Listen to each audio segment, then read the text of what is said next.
नमस्कार। राज्य शिक्षा शोध एवं प्रशिक्षण परिषद बिहार पटना में आपका स्वागत है। आज मैं लेकर आई हूँ हिंदी की पाठ्यपुस्तक कोपल से एक अध्याय। इस अध्याय में किसकी बात करेंगे? इससे पहले मैं आपसे एक बात जानना चाहती हूँ कि जब आप विद्यालय से वापस लौटते हैं तो कहाँ जाते हैं? साथ ही जब आपके पिताजी दफ्तर से लौटते हैं वो कहाँ आते हैं? और दिन भर आपकी माताजी कहाँ रहती हैं? साथ ही जब आप गर्मी, धूप, बरसात ये सारे मौसम होते हैं उस समय आप कहाँ रहते हैं और कहाँ सबसे ज़्यादा सुरक्षित महसूस करते हैं? कुछ याद आया? हाँ, आपको तो बिल्कुल याद है और आप सही बता रहे हैं कि वो है आपका प्यारा सा घर। और हाँ, आज हमारी हिंदी की पाठ्यपुस्तक में अध्याय 3 में हमारे पाठ का शीर्षक भी वही है, प्यारा घर प्यारा। जी हाँ, पाठ 3 में घर प्यारा। तो ये जो हमारा घर है ये मुझे बहुत प्यारा लगता है। आपको भी अपना घर बहुत प्यारा लगता होगा क्योंकि इसी घर में आपको आपके माता पिता, आपके दादा दादी, आपके भाई बहन सभी के साथ रहने का मौका मिलता है और आपको बहुत प्यार मिलता है। दूसरी बात कि आप अपने मर्जी से अपने घर में कुछ भी कर सकते हैं, कोई रोक टोक नहीं हो सकता है। लेकिन जब आप मेहमानों के यहाँ जाते हैं तो आपको बहुत शालीनता से रहना होता है। वहाँ की कोई चीज़ आप नहीं बिगाड़ सकते, वहाँ कुछ गंदगी नहीं फैला सकते, आपको अपने घर में भी सफाई रखनी है। तो एक अनुशासन में रहना पड़ता है। लेकिन अपने घर में बिल्कुल बेफिक्री से रहिए, लेकिन साफ़ सुथरा रहिए और अच्छे से रहिए। जी हाँ, तो ये घर तो हमारा अपना है, लेकिन आज के हमारे पाठ में हमारा घर और किनका किनका है ये भी हम देखेंगे।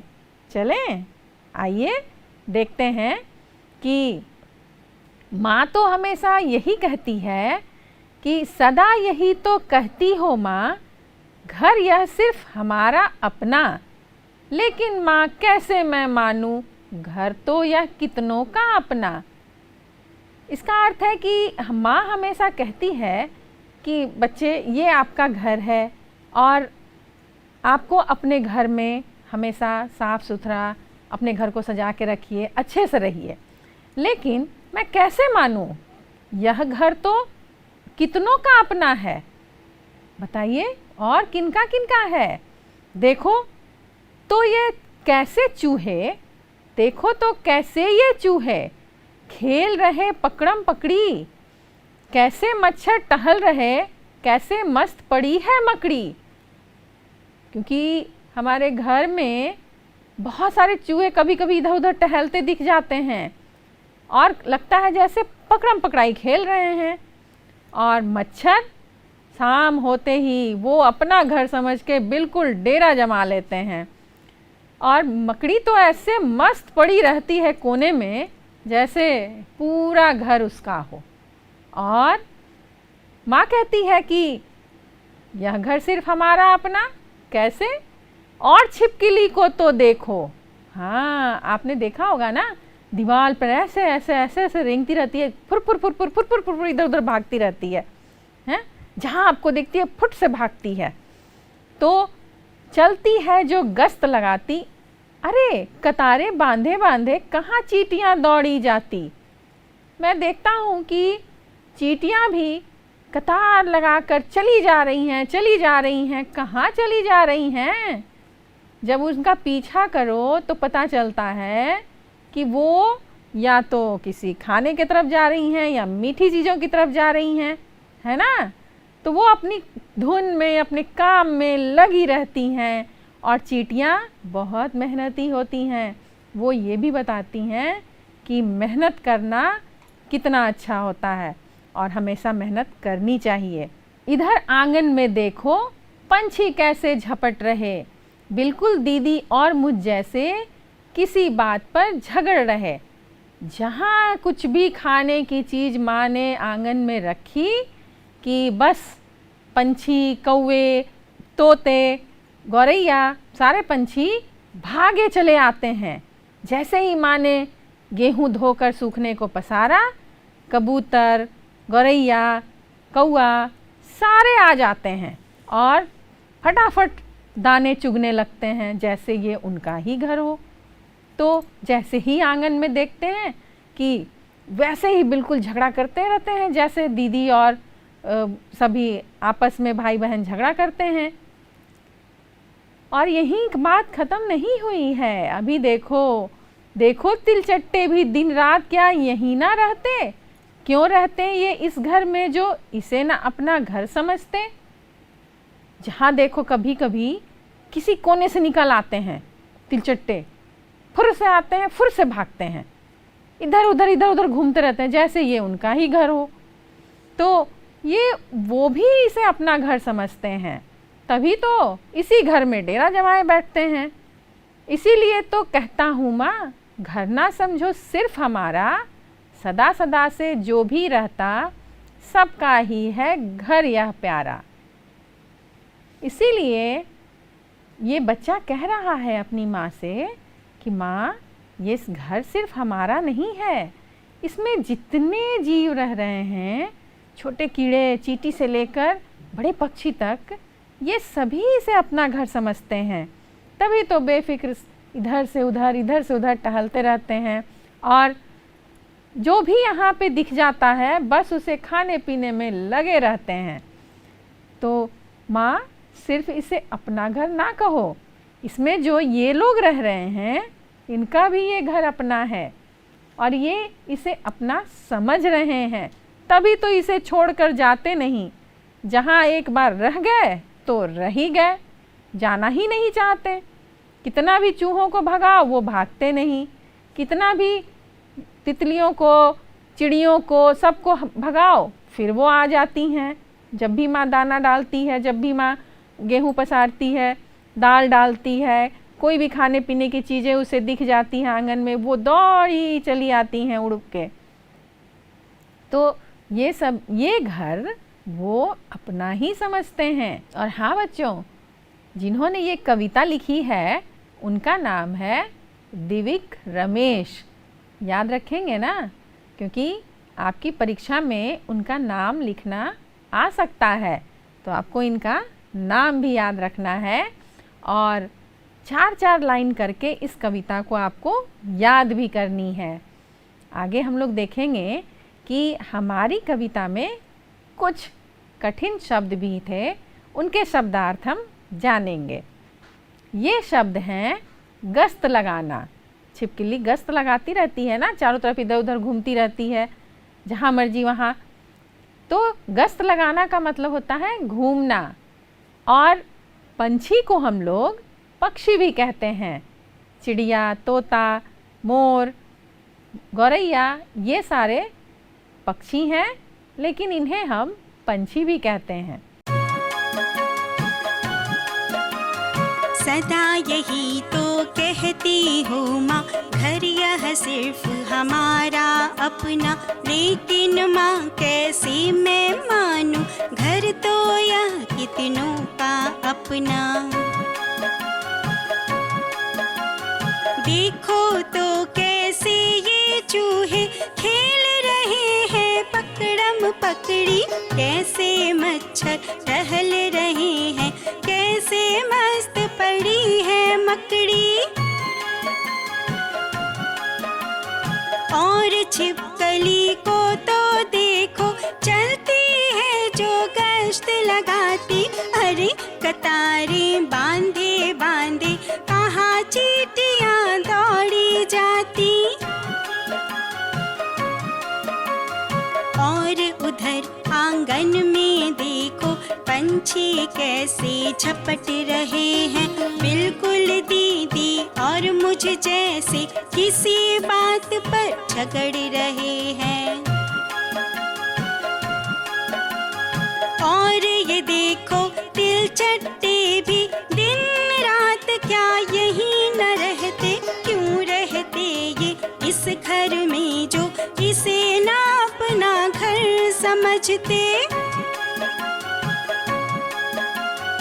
इसीलिए तो कहता हूँ माँ, घर ना समझो सिर्फ हमारा, सदा सदा से जो भी रहता सबका ही है घर यह प्यारा, सबका ही है घर यह प्यारा, सबका ही है घर यह प्यारा। बच्चों, आपने कविता सुनी और उसके शब्दार्थ भी देखे। आप तो समझ ही गए होंगे कि आपके और हमारे घरों में ये जो छोटे छोटे जीव हैं वो कैसे अपना बसेरा बना कर रहते हैं, और ये हमारे और आपके घर को भी अपना ही घर समझते हैं। अभी हम लोग इस कागज़ से चूहा बनाने जा रहे हैं। चूहा बनाने के लिए भी हमें इनके आमने सामने के सिरों को मिलाकर इस कागज़ को मोड़ना है।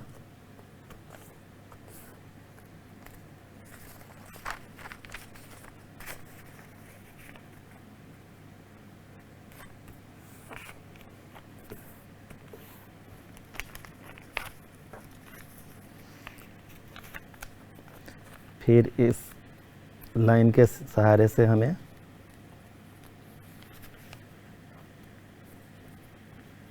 अच्छे तरीके से इन लाइन को मिलाना है और मोड़ लेना है।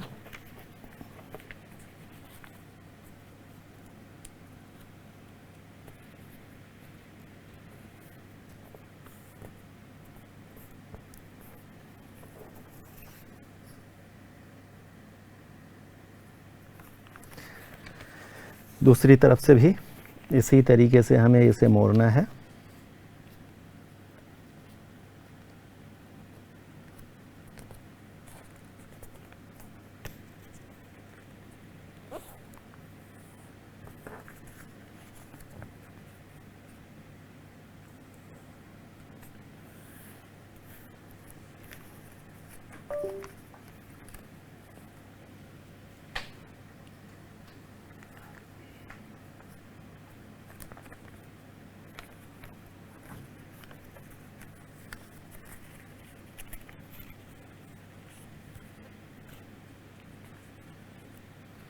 अब इस तरीके से मोड़ेंगे और फिर इस वाले हिस्से को इधर मोड़ लेंगे, दूसरी तरफ भी इसी तरीके से मोड़ लेंगे। इसके लिए भी उसी तरीके से मोड़ना है और इसको ऐसे मोड़ना है। फिर इसे हम इस लाइन के तरफ से मोड़ेंगे और फिर इसे भी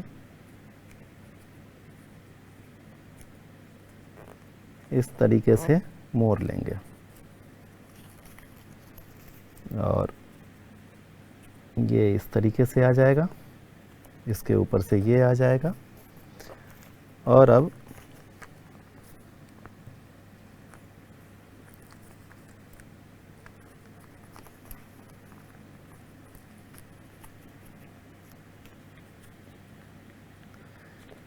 इसे हम ऐसे करके और फिर यहाँ से इस तरीके से मोड़ लेंगे।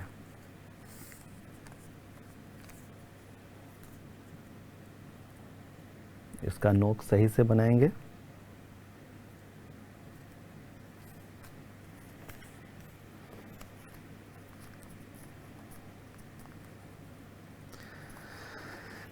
अब इसे हम यहाँ से मोड़ेंगे और फिर इसे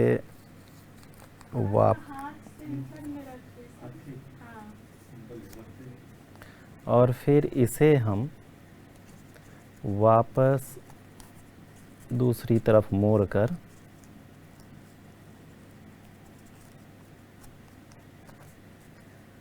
यहाँ ले आएंगे।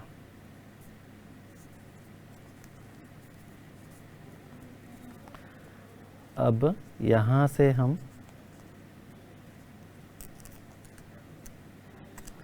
इसे इस तरीके से मोड़ेंगे, यहाँ से दूसरे साइड से भी फिर इसको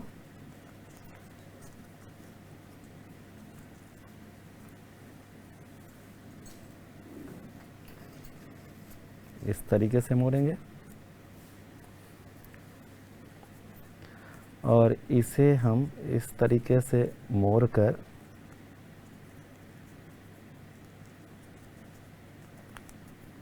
इसे भी इस तरीके से मोड़ेंगे।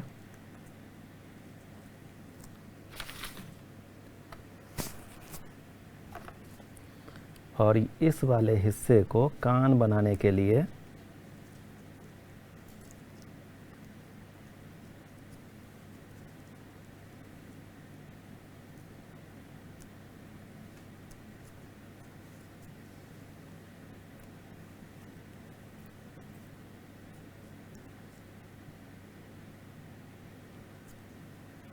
इस तरीके से ये 2 कान हो गया। अब मार्कर से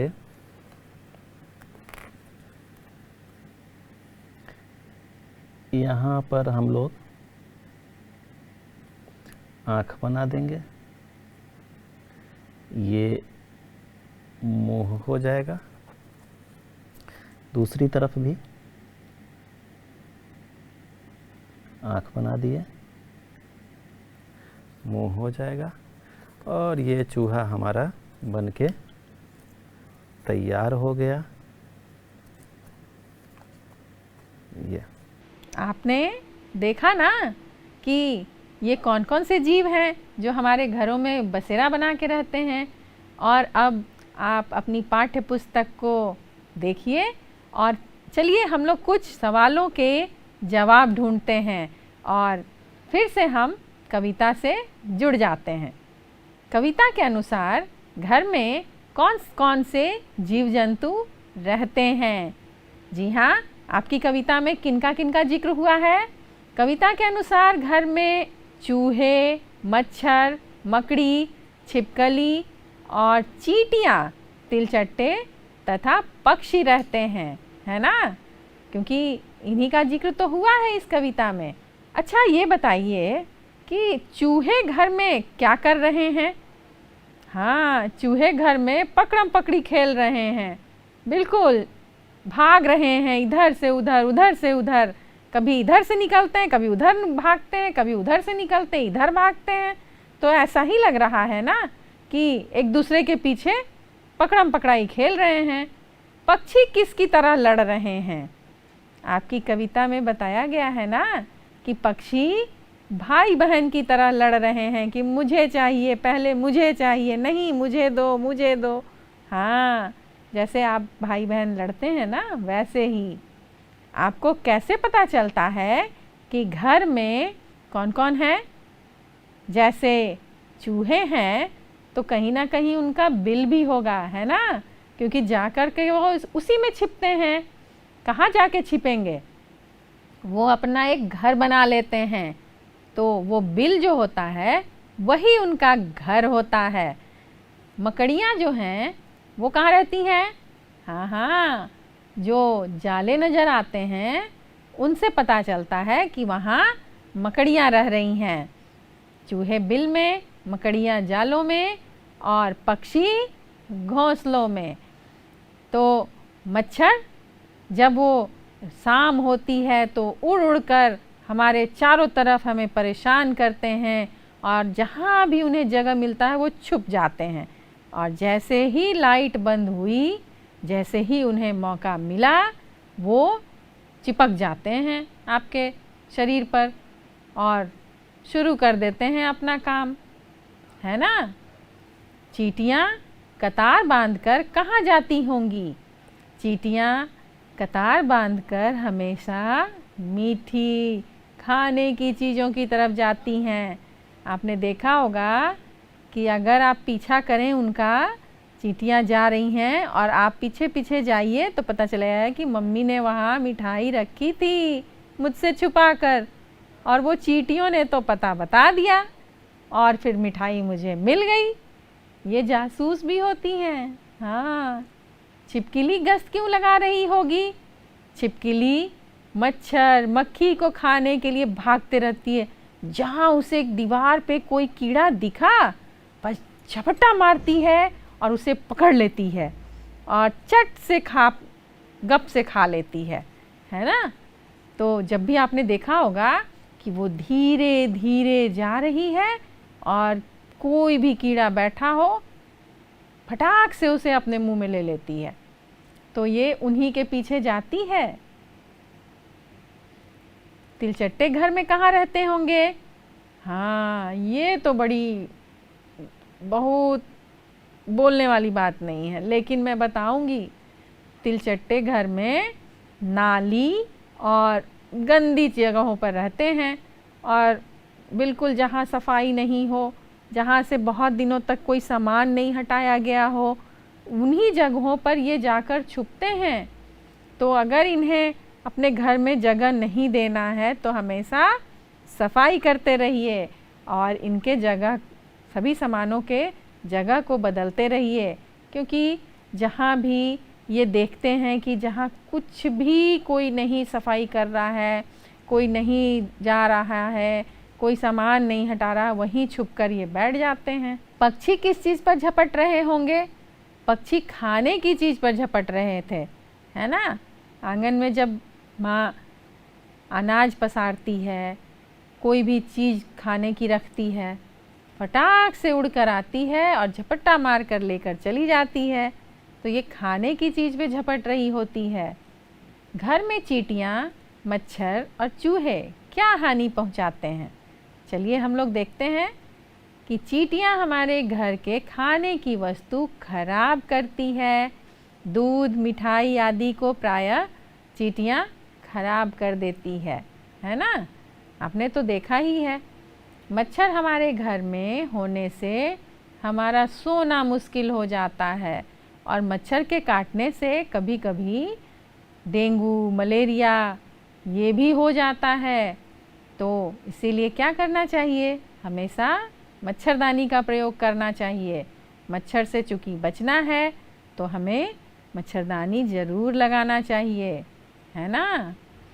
हमारे घरों में कभी कभी आपने देखा होगा कि कुछ कटे फटे टुकड़े दिखाई पड़ते हैं। ये किसने काटा?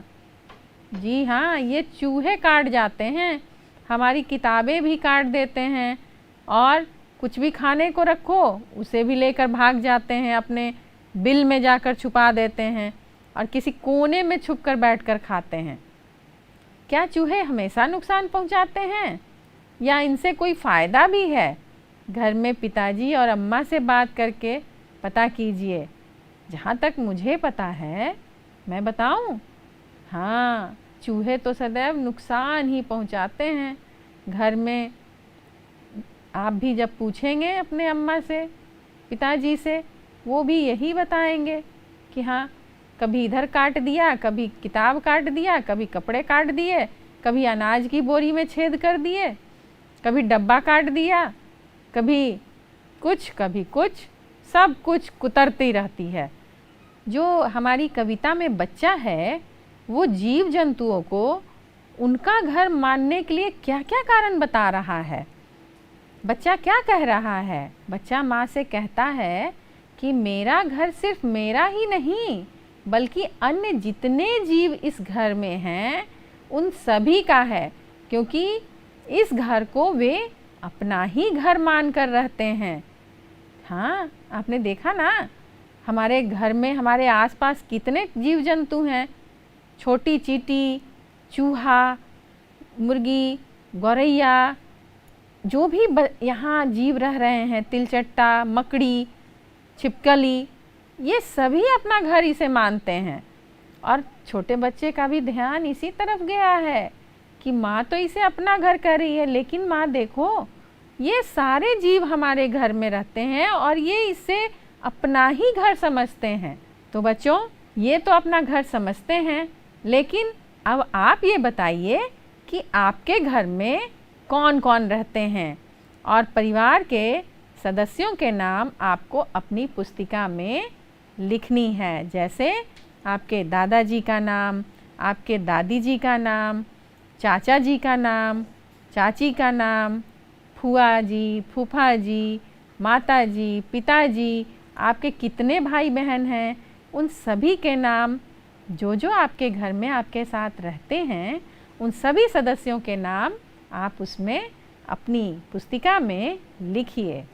अब आप यह बताइए कि आपका जो घर है, इसके बारे में हम लोग कुछ बात करेंगे कि आपका घर कितने कमरों का है, आपका घर कैसा है, कच्चा घर है, पक्का घर है, 1 मंजिला है, 2 मंजिला है, कैसा है आपका घर। घर तो सबको, चाहे छोटा घर हो, बड़ा घर हो, सबको प्यारा होता है, लेकिन आपको बताना है कि आपका घर कैसा है, कितने कमरे हैं, आपको घर का कौन सा कोना सबसे प्यारा लगता है, और माँ ज़्यादातर कहाँ रहती हैं। हाँ, रसोई घर में। लेकिन आपको घर का कौन सा कोना सबसे प्यारा लगता है, ये आप लिखिए अपनी पाठ्य पुस्तक में, और अपनी गृह कार्य की कॉपी में भी लिखिए। बताइए इनके घर को क्या कहते हैं। चूहा जहाँ रहता है उसके घर को बिल कहते हैं, और मकड़ी के घर को जाल कहते हैं क्योंकि वो तो उसी में रहती है। गाय के घर को गौशाला कहते हैं, है ना। इन जानवरों के घरों के नाम हैं जो आपको जानने ज़रूरी हैं। जैसे घोड़ा अस्तबल में रहता है, बिल्लियाँ तो घरों में ही रहती हैं, गाय के लिए गौशाला चाहिए, है ना। अब आप यह पता कीजिए कि ये जीव जंतु कहाँ रहते हैं। जैसे चींटियाँ, दीमक, मछली और खरगोश। तो अभी आपने देखा भी, जाना भी, और मैंने बताया भी ना कि चींटियाँ बिल में रहती हैं, लेकिन दीमक कहाँ रहता है, इसकी तो अभी कुछ बातचीत नहीं हुई। हाँ, दीमक मिट्टी में रहता है और वो एक घर सा बनाता है, और दीमक के घर को बाम भी कहते हैं। मछली पानी में रहती है। खरगोश कहाँ रहता है, झाड़ियों में छुपा रहता है, और ज़मीन के अंदर भूमिगत मांद बनाकर रहता है। मांद क्यों कहते हैं, क्योंकि जो उसका घर होता है, एक छेद से दूसरा छेद, तीसरा छेद, वो एक दूसरे में जुड़ा रहता है। हाँ, वो एक छेद से दूसरे छेद, तीसरे छेद, वो अंदर में पूरा घर बना कर रहता है मिट्टी के अंदर। जैसे चूहे ना बिल बना कर रहते हैं, तो वैसे ही खरगोश मिट्टी के अंदर पूरा अपना साम्राज्य बसा कर रहता है, पूरा अपना घर बना लेता है। अब आप ये देखिए कि आपने कतार कहाँ कहाँ देखी है। जैसे चींटियाँ कतार लगाती हैं ना, वैसे ही आपने कहीं ना कहीं कतार भी देखी होगी। तो सबसे पहले तो आपने अपने विद्यालय में देखा है कि जब आप प्रार्थना के लिए जाते हैं तो कतार बनाते हैं, जब प्रार्थना ख़त्म होती है तो कतार बना के आप अपने अपने क्लासरूम में जाते हैं। उसी तरह स्टेशन टिकट की खिड़कियों पर भी कतार लगी रहती है टिकट लेने के लिए। जब कभी आप बैंक में जाएंगे तो वहाँ पैसा जमा करना हो या निकालना हो, अगर ज़्यादा लोग हैं तो वहाँ भी कतार लगी रहती है। धार्मिक स्थलों पर भी आपने देखा होगा, जब हम देव दर्शन को जाते हैं तो वहाँ लाइन लगी रहती है, यानी कि कतार लगी रहती है। उस कतार में क्या होता है कि हम बड़े व्यवस्थित ढंग से आगे बढ़ते जाते हैं, दर्शन करके दूसरी तरफ से निकलते जाते हैं। बच्चों, कतार तो आपने देखी ना, लेकिन आप यह बताइए कि आप कब कब कतार में खड़े हुए हैं, कुछ याद आया? हाँ, आप तो रोज़ ही अपने विद्यालय में प्रार्थना करने जाते समय कतार में खड़े होकर प्रार्थना करते हैं, है ना। क्योंकि जब आप कतार में खड़े होते हैं तो एकदम अनुशासन में दिखते हैं, और स्टेशन पर टिकट कटवाते समय और मंदिर में देव दर्शन के समय में हम कतार में खड़े हुए हैं। आप भी खड़े हुए हैं, है ना जी। अब आप कतार में आपको क्यों खड़ा किया जाता है? कभी आपने सोचा है कि इससे क्या फ़ायदे होते हैं? हाँ, कतार में हमें इसलिए खड़ा किया जाता है कि कार्य सुचारू रूप से हो सके, आपाधापी भगदड़ ना मचे, लोग झगड़ा ना करें। तो जैसे जैसे वो आते जाते हैं और उस कतार में लगते जाते हैं, क्योंकि जो पहले आएगा वो आगे जाएगा, जो थोड़ा देर से आएगा वो पीछे रहेगा, है ना। तो ये व्यवस्था बनी रहती है कि कतार में अगर लगे हों तो सभी परेशानी से बच जाते हैं। बिल्कुल। अब आप कतार बार बार यह शब्द सुन रहे हैं, तो इसके लिए एक और शब्द बताइए आप, क्या होता है? हाँ, कतार को हम लोग पंक्ति भी कहते हैं, यानी कि लाइन, पंक्तिबद्ध हो जाना, लाइन में लग जाना। कतार का अर्थ है पंक्ति, लाइन। जी, अब देखिए यहाँ एक उदाहरण दी गई है जो आपकी पाठ्य पुस्तक में भी है। उसी तरीके से दूसरे वाक्य को भी आपको लिखना है। क्या लिखना है?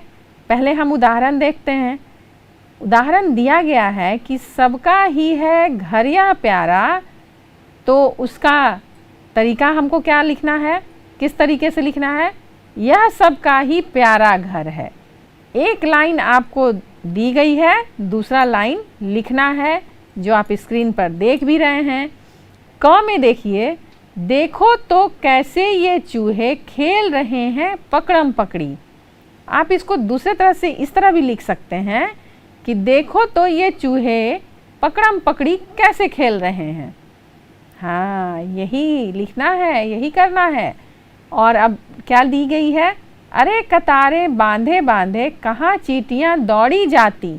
आप उसको इस तरह से भी लिख सकते हैं कि अरे चींटियाँ कतारें बांधे बांधे कहाँ दौड़ी जाती, है ना। तो आप इसको दोनों तरह से लिख सकते हैं, इस वाक्य को दोनों तरह से लिख सकते हैं।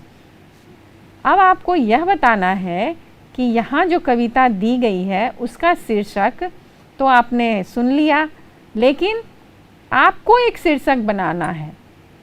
और आपने ये शीर्षक क्यों चुना, यह भी कारण बताइए। अपना घर सबको है प्यारा, यह शीर्षक इसलिए रखा गया क्योंकि कोई अपना घर बनाता है तो उस घर को वह छोड़ना नहीं चाहता है, चाहे वो हम हो या छोटे जीव हो या पक्षी हो या कोई भी जीव जंतु हो। वो जब भी अपना घर बना लेता है तो वो वहाँ उस घर को छोड़कर बिल्कुल भी नहीं जाना चाहता है। इसीलिए यह शीर्षक रखा गया है।